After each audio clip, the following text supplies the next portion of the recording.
Red టీవీలో మీ వ్యాపార ప్రకటనల కోసం ఈ నంబర్ ని సంప్రదించండి 6281747728. Hi viewers, welcome to our channel. ప్రస్తుతం మనతో పాటు సీనియర్ జర్నలిస్ట్ జయదేవ్ గారు ఉన్నారు. వారితో ఒకసారి మాట్లాడదాం. సార్ నమస్కారం. సార్ నమస్తే అండి.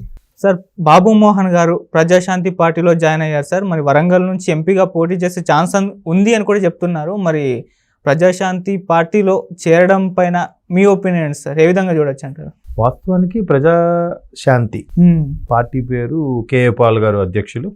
కేఏ పాల్ గారిని అసలు ఇప్పుడు ఇలా చూస్తున్నారు కానండి, మీరు ఒక్క 10 years బ్యాక్ వెళ్తే కనుక అసలు మంచి ఇమేజు, మంచి ఫాలోయింగ్ అట్లా ఉన్నట్టు అనిపించేది. కానీ ఎందుకో రాజశేఖర రెడ్డి గారు ముఖ్యమంత్రి అయిన తర్వాత ఈయన గ్రాఫ్ పడిపోయిందని రకరకాల వార్తలు వినిపించాయి. సో తర్వాత కూడా అంటే గ్రాఫ్ పడిపోయింది, అలా కాకుండా అతని అనుచరులకు ఎవరికో హైప్ తీసుకురావడానికి ఇతనికి డీగ్రేడ్ చేశారని రకరకాల వార్తలు విన్నాం.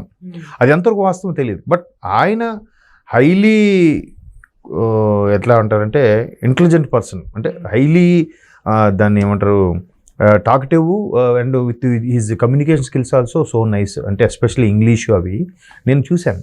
ఆయనకి విదేశాల్లో కూడా మంచి ఇన్ఫ్లుయెన్స్ ఉంది, మంచి పరిచయాలు అవి ఉన్నాయి.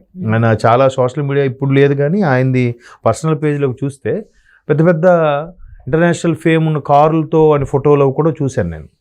తర్వాత అప్పట్లో ఆయన బాగా ఇమేజ్ పెరిగినప్పుడు ఆల్మోస్ట్ 2004 తర్వాత 2008-9 ఆ టైంలో ఆయన విశాఖ జిల్లాకు చెందిన ఒక దగ్గర మారుమూల పల్లెటూరు గల వ్యక్తి అని. బట్ ఆయన చదువు తక్కువైనా కానీ ఆయన అంచెలంచెలుగా ఎదిగారు.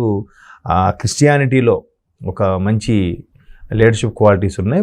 బట్ ఆయన ప్రేయర్ చేయడం అది కూడా చాలా బాగుంటుంది. ఆయనకి చాలా దేశాల్లో చాలా ఫాలోవర్స్ ఉన్నారు. ఆయనకి చాలా పెద్ద పెద్ద వ్యక్తులతో, అమెరికన్ ప్రెసిడెంట్తో కూడా ఆయన అనుకుంటే కలవగలరు అని చాలా అప్పుడులో కథలుగా విన్నాం. బట్ తర్వాత నేను ఇందాక చెప్పాను కదా, రాజశేఖర రెడ్డి గారు తెర మీదకి వచ్చిన తర్వాత అతనికి సంబంధించిన అనుచరులను ఎవరినో హైప్ చేయడానికి ఏదైనా డిగ్రేడ్ చేశారన్న కొన్ని వార్తలు వచ్చాయి. పోనీ అలా వస్తే రావచ్చు కనుక తర్వాత ఈయన ఎందుకో మొన్న 2014-2019 ఎన్నికల్లో ఆయన ప్రజాశాంతి పార్టీని పెట్టి పోటీ చేసినప్పటికి కూడా ఎందుకో డిపాజిట్లు కూడా వచ్చినట్టు లేవు. కాకపోతే చాలామంది ఆయన్ని ట్రోల్స్ చేయడము, ఆయన్ని ఒక కామెడీ పీస్గా చూడడము రకరకాలుగా చేశారు. బట్ ఆయన ఎక్కడ కూడా సమయం కోల్పోలేదు, ఎక్కడ కూడా నాకెందుకులే అని వదిలేదు. ఆయన ప్రతిసారి కూడా ఏం చెప్తున్నారంటే, నేను రాష్ట్రం కోసం ఇన్ని నిధులు ఇచ్చాను, ఇన్ని చేశాను, ఇన్ని వేల మందికి ఉద్యోగాలు ఇచ్చాను, నాకు గుర్తింపు లేదు. బట్ అవన్నీ మీరు ఒకసారి ఎంక్వైరీ చేసి చూస్తే తెలుస్తుంది. కాబట్టి నా కోసం అక్కడికి వెళ్ళి ఎంక్వైరీ చేయండి, ఎక్కడికి వెళ్ళి ఎంక్వైరీ చేయండి. నేను పోప్తో కూడా, వాటికన్ సిటీ అంటే క్రిస్టియానిటీ అన్నిటికి కూడా పెద్దగా భావించే పోప్తో కూడా నేను ఆయన చెప్పుకుంటుంటారు. బట్ అది కొంతమంది ట్రోల్స్ చేస్తారు, కామెడీ చేస్తారు. సో అతను కామెడీ పీస్లా చేసేసారు. రీసెంట్గా ఒక జర్నలిస్ట్ కూడా మిమ్మల్ని ఎట్లా కామెడీగా చేస్తారంటే ఆయన సీరియస్ అయిపోయాడు. మీరు అడగడమే అది వ్యంగ్యంగా ఉంది, అది కరెక్ట్ కాదు, చాలా తప్పదు, మీకే వచ్చి అలా అవమానపరిస్తే ఎలా ఉంటుంది అన్నట్టు కూడా ఆయన మాట్లాడిన సందర్భాలు ఉన్నాయి. అటువంటి టైంలో చాలామంది ఎవరు వెళ్ళలేదు ఆయన పార్టీలోకి. బట్ ఇప్పుడు బాబు మోహన్ గారు ఆయన పార్టీలోకి వెళ్ళడం అనేది మేబీ అంటే ఆయనలో ఏం చూశారో, లేదంటే ఒక రకమైన వర్గం చెందిన వాళ్ళు ఎక్కువగా దాని మీద ఇంప్రెస్ అవుతారు కాబట్టి అక్కడ ఆయన గెలిచే అవకాశాలు ఉన్నాయి అనుకున్నారు. ఇంకోటి బాబు మోహన్ గారి గ్రాఫ్ కూడా అంత బ్యాడ్ ఏం కాదు. అంతకుముందు టీడీపీలో ఉన్నప్పుడు కూడా బాగానే గెలిచారు, మంత్రి అయ్యారు. అప్పుడు ఆయన గెలవడానికి కూడా ఒక మాజీ ముఖ్యమంత్రి కేసీఆర్ గారే దానికోసం బాగా పాటుపడి ఆయన గెలిచేలా చేశారని కూడా ఆయనే స్వయంగా చెప్పారు. బావా అనుకుంటూ అంత చనువు ఉండేది కేసీఆర్ గారితో. చంద్రబాబు గారి నాయకత్వం కూడా అద్భుతంగా ఉండేది, అందులో చేశాను. తర్వాత కొంత గ్యాప్ ఇచ్చారు. ఎందుకు గ్యాప్ ఇచ్చిన తర్వాత మళ్ళీ టీఆర్ఎస్లోకి వెళ్ళారు. టీఆర్ఎస్లో కూడా మరి ఎందుకో అంతగా పొసగలేదు. తర్వాత మళ్ళీ బయటకు వచ్చేసారు, కామ్గా ఉన్నారు. ఇప్పుడు డిఫరెంట్గా జనరల్గా ఏం చేస్తారంటే టీడీపీ అయిపోయింది, తెలంగాణలో అంతగా లేదు కాబట్టి బీఆర్ఎస్లోకి వెళ్ళారు. బీఆర్ఎస్ లేదు, కాంగ్రెస్ వచ్చింది కాబట్టి కాంగ్రెస్ బీజేపీలోకి వెళ్తారు. ఈయన అనూహ్యంగా ఇట్లా ప్రజాశాంతి పార్టీలోకి వెళ్ళడం అనేది మరి ఆయన అందులో ఏం చూశారనేది తెలియదు.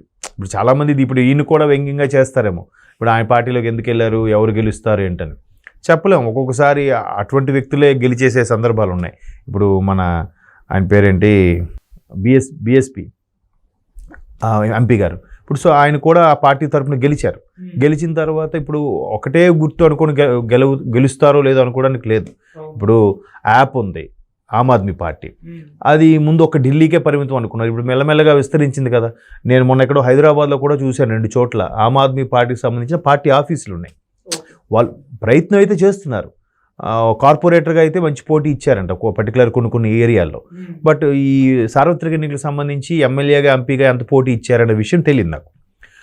అలాగే ఈ ప్రజాశాంతి పార్టీ కూడా ఎంతో కొంత పోటీని ఇస్తుందేమో ఆ పర్టికులర్ లొకేషన్స్లో, ఆ పర్టికులర్ సామాజిక వర్గానికి సంబంధించి, లేదా ఆయన జనరల్గా క్రిస్టియానిటీకి సంబంధించిన కాబట్టి పాల్ గారు ఆ క్రిస్టియానిటీకి సంబంధించి ఒక వర్గం వాళ్ళు ఫేవరిజంగా ఉంటే గెలవచ్చేమో, ఎవరు చెప్పగలరు. మొన్న కామారెడ్డిలో ఏం జరిగింది, ఒకవైపు కేసీఆర్ గారు, ఒకవైపు రేవంత్ రెడ్డి గారు ఢీ అని పోటీకి దిగినప్పుడు అనూహ్యంగా రమణారెడ్డి గారు తెర మీదకి వచ్చారు, గెలిచారు.